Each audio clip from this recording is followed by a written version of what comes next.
Hey my lovely people, nizera ko mumeze neza aho muherereye hatandukanye muri ko muradukurikirana. Hanyuma nijo nyine Eric nongeye kugaruka kuri ya chaîne yacu ya New Life Studio News kugira ngo ndabereke ibintu byingira akamaro uwari wese akwiye kumenya, uwari wese atunze smartphone adakwiye gucikwa, azi yuko atunze Android. Yes my people, hanyuma turaza kubirabira muri application ya paramètres hamwe no mudafise settings.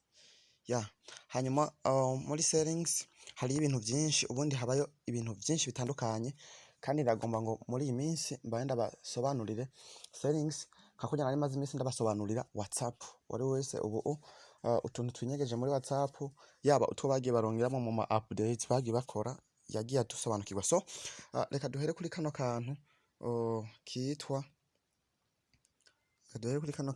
aha hepfo kitwa action and gesture.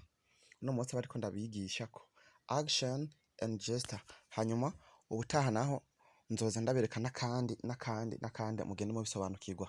So muri action and gesture ku bantu ino parametre baza gusanga bayifise harimo ibintu byinshi bitandukanye. Reka mbese mbanze ndabyogare kugira ngo ngende ndabasobanurira kamwe kamwe. We gusa ugumane nanje gushika impera video ngenda gusobanurira kamwe ico gasigura. Ubundi telefone irimo ibintu byinshi kandi wapfa no kuyikoresha nta ngorane utayenze ku activatinga ibyo bintu birimo, ariko hari utuntu usanga natwo tukorohereza. Hariho utuntu usanga tugenda turakorohereza nk'akarorero. Reka ndabereke dufate mu gukora screenshot. Abenshi mumenyereye muyikora mukoresheje izi tushe zino mu mbavu, mukakora screenshot nkuko like this, ukabura hejeje nkuko mugabo ukibagere ko hari ubundi buryo bwo kubikora, kuko hari gisanga izi tushe wazikoze ugasanga wabifyonze nabi. Yes, nk'ubu tuje kuri aka kantu kameni take screenshot with 3 fingers ukacukugurura nkuko, ucufata intoke zitatu ukacuza ngaho gaparika kuri ekran nkuko, ucukwega nkuko screenshot wihejeje atakindi kintu wiri urakora. Ndaza murabibona kubise nkuko, mfata intoke zitatu gusa nka shirako nkuko screenshot nkaba ndayihejeje. Yes, ako nakantu ka mbere ndabereka muri action and gesture. So akantu ka kabiri nako kingira akamaro ngenda ndabereka hano muri action and gesture. Murabona hano handitse ngo kandabereke, duhere kuri kariya ka mbere kariya hejuru handitse ngo tapping wake. Iyi tapping wake ifasha iki? Ni ukuvuga ngo hari igihe usanga nka telefone yawe yarapfuye mu rufunguruzo, uravyumva, ugasanga nk'ijya tushe yo kwatsa iragoye gufyonda. Byaba ngombwa rero yuko ubuza kugira ngo yazimye kuri ekran ushoboye gufyonda double click. Urabona hano handitse ngo handitse ati double click to open or close the screen. Donc ekran hajya kuri ekran ugafyonda k'inshuro zibiri ukabura heje kuyatsa, wasubiye ugafyonda k'inshuro zibiri ukabura heje kuyizimya. Reka ndabigire murabe, reka ndakugurure nkuko nce mfyonda de click kuri ekran, kuri ekran murabe. Mfyonda de click muza kuraba. Hanafyonze de click. Reka nsubire mfyonde kandi de click murabe. Abonye yuko screen yacu ica yaka. Yes my people, nutuntu tw'ubwenge, nkuto umuntu wari wese bakwiriye kumenya. Murabona yuko gafasha gufyonda de click ngaha kuri ekran, de click ikabira zimye, de click ikabiratse. Nuko ako nakandi kantu. Hanyuma murabona hano handitse ngo akandi kantu nobereka hano muri gesture, action and gesture, kandi gafise akamaro. Wabona aka kantu hano handitse ngo cover screen to silence incoming calls. Aka no kuvuga ngo iyo abantu baguhamagaye urashaka guhita ukora akantu k'aka geste, hanyuma basi ni nka kujya ufyonda tushe baguhamagaye ukaca ufyonda nk'ahantu ahari hose ufyonze kuri screen ikacija muri silence. Abana hari igihe nkajya uri nko mu rusengero uba watwaye nka telefone, urumva watwaye telefone ukibagira kwishira muri mode silence, hanyuma ukaza wumva nk'igisoneye kirakubise mu bantu ukaca wumva saritse.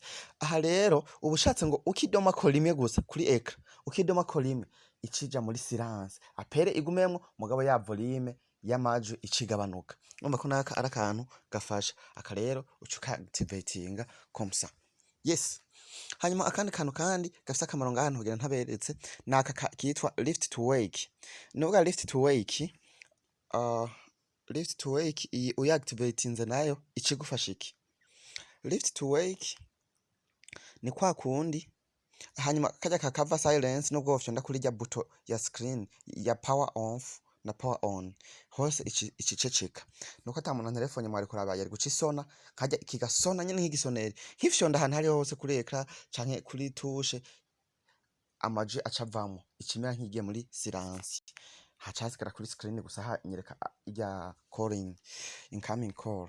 Hanyuma kuri lift to wake naho ni when the screen is off, take up the device can quickly wake up. Donc aha ni mu gihe nka ekra izimije ugikorako gusa uwari wese agikorako ica yiyatsa yonyene utarinze kugenda gufyonda hariya muri ya tushe kwatsa. Ni bya bintu nyene bituma udaca kure. Murumva ko tuno tuntu ari tuntu dutuma telefone kworohera uburyo uyikoresha ikihuta ya ma people. Nkaka nyene ucukugurura ku buryo reka telefone ndayishira ahantu ndayizimye ndayitereka ahantu nce ngenda kuyikorako murabe. Guys muze kubona ndayikozeko nkikorako gusa iba yatsa. Yes, murabona yuko naka ari akandi kantu k'ubwenge. Aha naho handitse ngo aha naho handitse ngo aka kanyuma rero nako aka kanyuma nako nakantu k'ubwenge. When there is an incoming call you can answer or reject using a gesture. Aha ni mu gihe bagutelefone nubwo tokurikura ja nkajya kuri ekra ukaza kwemeza nko kwino tushe kuzimya. Urumva nko bagutelefone ukaca wemeza nko kwino tushe kuzimya ukaba uritabye utiri uragenda gufyonda hariya ngo answer cyangwa ukagira akandi kantu k'aka gesture. Donc umva ukacucana nko kwino tushe kuzimya utiri uragenda hariya muri ntuzenya muri screen. Aha ni mu gihe nka telefone yawe iba yamenetse. Urumva utuntu turashaka kugufasha mu gihe telefone iri anka muri condition nyene zitayimereye neza. Nkajya telefone yamenetse nko kuri touch ugasanga nyene ntifa gutacinga wewe bagutelefone ugahita ufyonda kuri no tushe yo kuzimya ukaba uritavye apere. Ya nuko my people naka ukacukugurura. Urumva ko kandi kantu k'ubwenge. Hano naho handitse ngo music gesture. Akandi kantu kanyuma no bereka muri action and gesture naka niko mbona nako nyene kabagira akamaro. Ni nkajya telefone irimo umuziki ugashobora gufyonda kuri zitushe kugira ugende kuri next cyangwa kuri previews. Ya twate tuntu rero ubwenge nari nabateguriye muri no action and gesture. Option imwe iri muri settings ija isanzwe control telefone. Murabizi ko telefone ubundi isanzwe controllerwa muri iyi gesture. Hanyuma ubutaha naho nzoza ndabatamo utundi tuntu tw'ubwenge cyane. Iyi parametre mu ibintu byinshi my people ndabisubiyemo parametre mu ibintu byinshi. Trust me ubundi abafundi benshi ntushobora gukora igifundi utarametriza ino settings kuko aha harafira ibintu byinshi hagakirira ibintu byinshi. Hari gihe usanga bijya bintu byo bagutelefone kaca yikupa cyangwa ugasanga ngo amapere ntaze byinshi bitandukanye biri ngaha. Umutima wa telefone ubundi uri muri parametre. Rero mwebwe ukaba utari bwakore subscribe kuri no channel yacu ya YouTube, ukaba utari bwakore subscribe ntucikwe n'ikiganiro cy'ubutaha kizoza gitesa kiryoshe cyane n'utundi tuntu tunyegeje muri settings. Thank you for watching this video. I hope you have already liked it and comment, share to your different people batazi ko ino channel baho nabo bayibone. Thank you.